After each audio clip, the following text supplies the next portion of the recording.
যারা বেঈমান তাদের জন্য অত্যাচার বিজেপি আরো বাড়িয়েছে। এই বেঈমানদের ক্ষমা করবেন না। তারা আজকে বিজেপির দোসর হয়ে গেছে এবং তারা বলছে আমাদের বিজেপির মুখ্যমন্ত্রী পাঠিয়েছেন। তা এত ছলনা কেন? ডাইরেক্ট যে কর্মীদের রক্ত নিয়ে আমার দেয়া সিম্বল নিয়ে ইলেকশনে দাঁড়িয়েছেন, হয় তৃণমূল করুন আমাদের সাথে, আর তা না হলে বিজেপির করে গিয়ে মনে রাখবেন যতই দুলুন, দোলাও দোলাও দোলাও আমার হৃদয়ে হবে না। ওটা নিষ্ঠুর, ওটা পৈশাচিক, ওটা নিজের পরিবার আর সম্পত্তি বাঁচাবার জন্য অমানবিক, দানবিক। এখনো সময় আছে।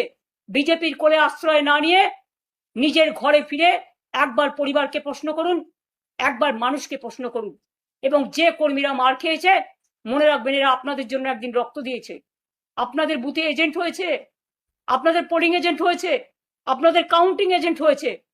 ফিরে তাকান এই বর্বরতার দিকে। বেঈমানদের কথায় বেঈমানি করবেন না।